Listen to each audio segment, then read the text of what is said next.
अगर आप कागज नहीं दिखाएँगे गैंग के लिए तो ये वीडियो बड़ा दर्द करने वाला है। बहुत बुरी तरह दर्द करेगा साहब। ध्यान से सुनिएगा इसको क्योंकि इससे आपको पता चलेगा कि साहब जो होता है वो दिखता नहीं है और जो दिखता है वो होता नहीं है और कहीं न कहीं जो हो रहा है, वो किसी ने सोचा नहीं था। नमस्कार, जय हिंद, जय Bharat and welcome to deaf talks. This is Aadi Achint. Census 2027 census 2027 एक ऐसी चीज़ है साहब जिसके पीछे बहुत सारे लोग पड़े थे। कास्ट सेंसस होना चाहिए, ये होना चाहिए, वो होना चाहिए। अगर मैं आपको बोलूँ भई सेंसस, एनपीआर और एनआरसी ये सब एक साथ होने वाला है तो आप क्या मेरी बात मानेंगे? चलिए देख लेते हैं। एक चीज़ मैं आपको बताऊँ कि भई इसके अंदर जो सवाल पूछे गए हैं ना, अगर आप उनको पढ़ें तो आपको कुछ समझ में आएगा हो क्या रहा है। सबसे पहले मैं आपको ज़रा वो सवाल दिखाना चाहता हूँ। एक आर्टिकल आया है ऑप इंडिया में, उन्होंने ये सवाल यहाँ पर डाले हैं। तो पहले ज़रा वो सवाल देख लेते हैं, उसके बाद थोड़ी बात करते हैं। नाम है relationship to head, sex, date of birth, current marital status, age of marriage, spouse name, nationality, religion, schedule caste, schedule tribe. ठीक है जी। Father's particulars, mother's particulars, disability, mother tongue, languages, literacy, attendance, education institution, ठीक है, highest education level, work, economic activity, occupation, industry, class of worker, ठीक है, non economic activity क्या है, seeking or available for work, travel to place of work, work place, पिछली last residence कहाँ था, आप माइग्रेट क्यों करे हो, उसके बाद duration of stay in the last since the last migration, permanent residential address, number of children surviving at present, divorce, married और इनका, number of children ever born alive, ठीक है जी, born alive during last 1 year, कोविड-19 vaccination का आपकी जगह क्या है, टोटल बैंक अकाउंट्स कितने हैं, कितने मोबाइल नंबर्स हैं, कितने आधार हैं, आधार, वोटर आईडी, पासपोर्ट नंबर और अवेलेबिलिटी ऑफ ड्राइविंग लाइसेंस। ठीक है जी, ये सवाल हैं। नाउ ये सवाल ऐसे हैं कि साहब आपको ये जान के बड़ी हैरानी होगी कि ये सवाल वही हैं जो 2020 के एनपीआर जब था ना, नेशनल पॉपुलेशन रजिस्टर, ये उसके सिमिलर एग्जैक्ट सेम सवाल हैं। ठीक है जी। एंड ये प्रोटेस्ट जो सीएए के प्रोटेस्ट हुए थे ना, उसको जगाने के लिए जो सवाल पूछे गए थे, ये वही हैं। तो बहुत लोग जो बोलते हैं कि साहब एनआरसी, एनपीआर नहीं आ रहा, नहीं हो रहा, नहीं हो रहा।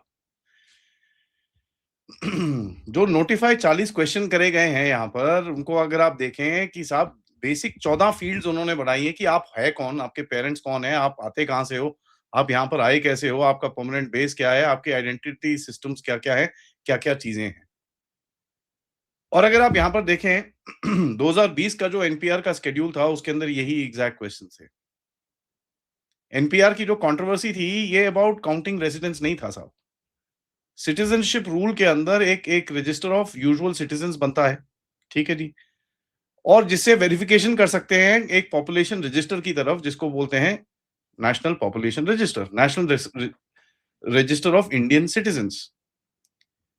अब इसके 2-3 चीजें अगर आप देखें, जरा थोड़ा-सा बैकग्राउंड पे अगर आप सॉरी अबाउट दैट, अगर आप बैकग्राउंड पे देखें क्या-क्या चीजें चल रही हैं देश के अंदर, उन सबको अगर आप एक साथ जोड़ें तो आपको दिखता है क्या, और ये मैं बहुत टाइम से बोल रहा हूँ साहब, गवर्नमेंट के पास डेटा है। कोविड की वैक्सीनेशन का डेटा है, आधार का डेटा है, ठीक है जी। बाकी इधर-उधर स्कूल ये वो बहुत सारी चीज़ें, वोटर आईडी का डेटा है। अभी एसआईआर हुआ, उसके अंदर एक और डेटा, एक और लिस्ट निकली है। तो डेटा अगर आप कंबाइन करें तो आपके पास एज़ इट इज़ एक चीज़ आ जाती है। तो ये सेंसस 2027 क्या होगा, एक वेरिफिकेशन एक्सरसाइज़ होगी। आपके पास अभी देखिए जो इस टाइम पे सेंसस चल रहा है हाउसहोल्ड डेटा का, उसके बाद जैसे ही होगा वो पॉपुलेशन का, तो पॉपुलेशन का रजिस्टर बन गया, रजिस्टर ऑफ इंडियन सिटीजन्स बन गया, तो वो क्या बन गया? National population register, NPR.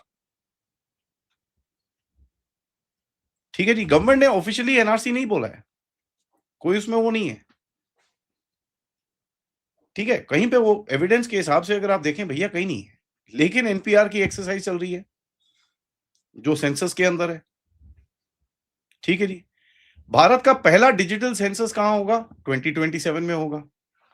Digital data collection होगा आपका, सब आधार, बायोमेट्रिक्स ये वो। नाउ इसके अंदर आधार वेरिफिकेशन का एक एंगल है जहां पर आधार कार्ड्स को किस तरह वेरीफाई करना है कि ये असली है कि फेक है, उसका भी काम जुड़ा हुआ है साथ में।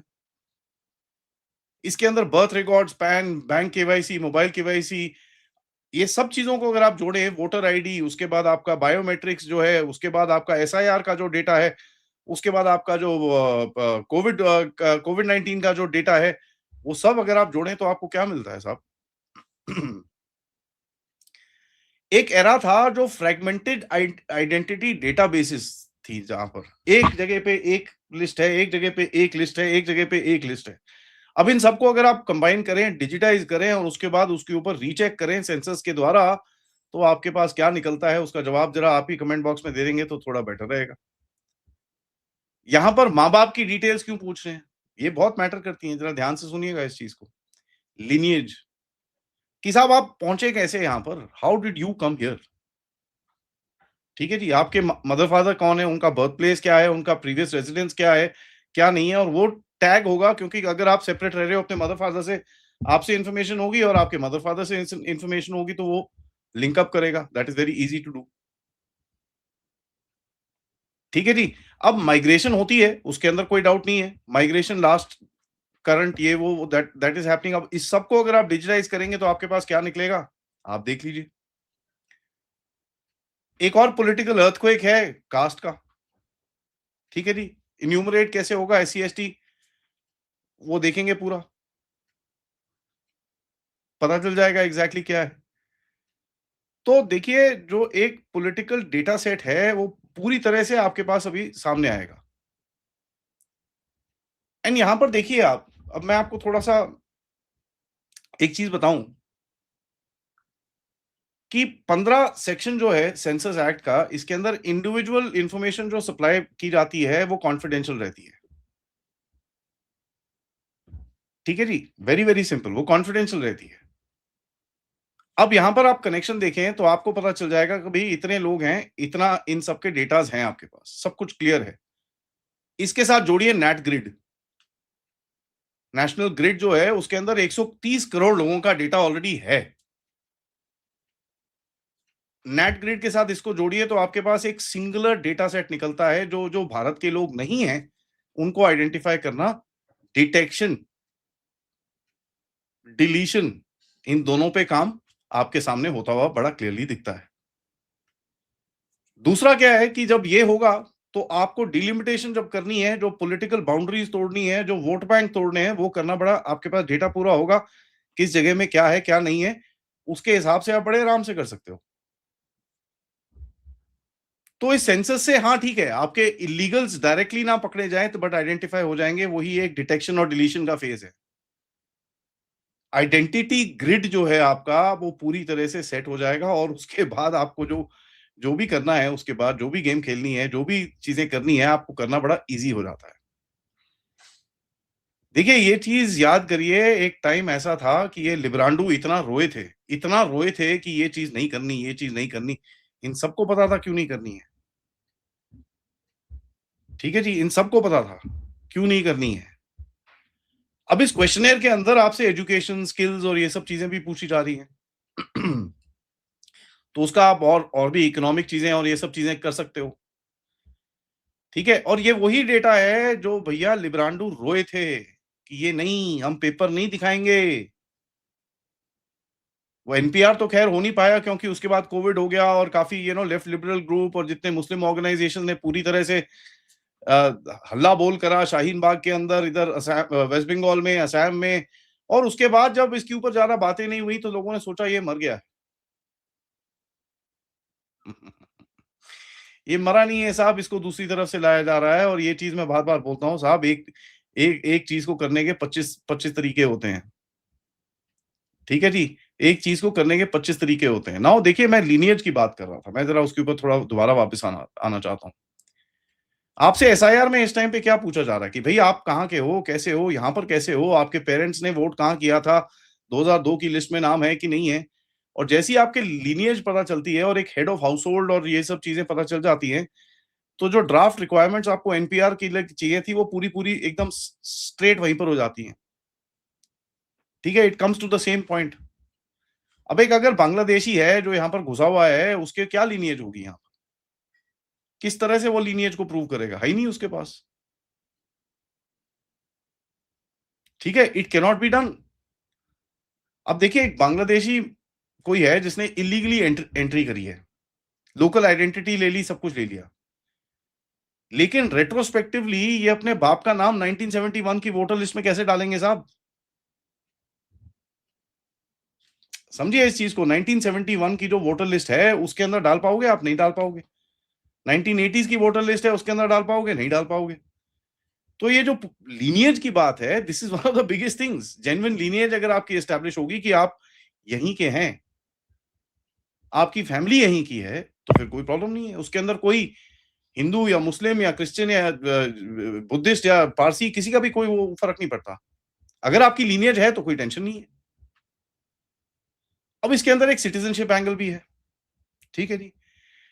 सेक्शन 14 जो नेशनल सिटीजनशिप एक्ट 1955 का है, उसके अंदर सेंट्रल गवर्नमेंट को बोला है कि साहब आपको एक national register of Indian citizen बनाना पड़ेगा। ठीक है जी। ये आपको बनाना पड़ेगा, उसके हिसाब से बड़ा क्लियरली लिखा गया है।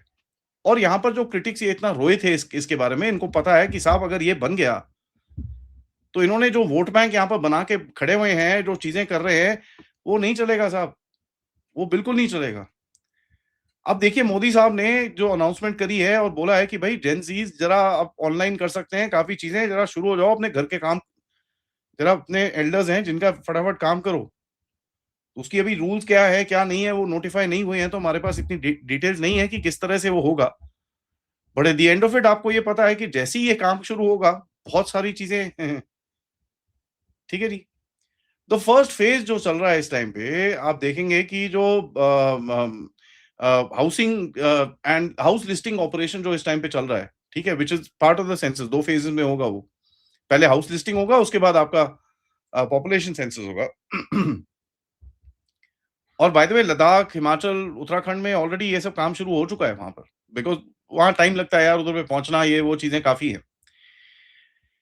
तो एक फुल्ली डिजिटाइज सेंसस आपके पास, जिसके अंदर सारा डेटा मर्ज होके बाहर निकलेगा, तो आपके पास क्या आएगा साहब, ये तो आप अपने आप ही देख लीजिए। बिना एनसीआर, एनपी, क्या एनपीआर या एनआरसी या जो भी आप बोलना चाहें, इसको जो भी बोल दीजिए, कोई भी टर्म लगा दीजिए, मेरे को कोई प्रॉब्लम नहीं है। बट हमको क्या चाहिए, हमको तो यार आम चाहिए, हमको गुठली नहीं खानी, ना हमको पेड़ गिनने हैं। हमको ये चाहिए कि भाई भारत भारतवासियों के लिए हो, उसके बाद चाहे वो जो मर्जी हो, उसकी लिनियज है यहाँ पर, कोई बात नहीं। ठीक है जी, भारत भारतवासियों के लिए है जो भारत में पैदा हुए। ठीक है जी, जो भारत के लोग हैं, जो अपने पूरी चीज प्रूव कर सकते हैं, कागज दिखाने पड़ेंगे। इसके साथ साथ जोड़िए आप डेमोग्राफी कमिटी और डिलिमिटेशन, तो आपको समझ में आ जाएगा हो क्या रहा है। तभी मैं ये बोलता हूँ भाई साहब, जो चीज होती है वो दिखती नहीं है, और जो चीज दिखती है वो होती नहीं है, और कई बार ऐसी चीज होती है कि किसी को पता भी नहीं चलता। इसी बात में thank you so much for watching this video. Video को लाइक करिए, सब्सक्राइब करिए and share this with your friends and families, end of course अपने कमेंट्स जरूर बताइएगा, आप क्या सोचते हैं, क्या आगे होगा। आप इस चैनल की तरफ सपोर्ट और कंट्रीब्यूट भी कर सकते हैं क्यूआर कोड या पेपैल या सुपर स्टिकर, सुपर चैट्स की तरफ से। मिलते हैं थोड़ी देर में, तब तक नमस्कार, जय हिंद, जय भारत।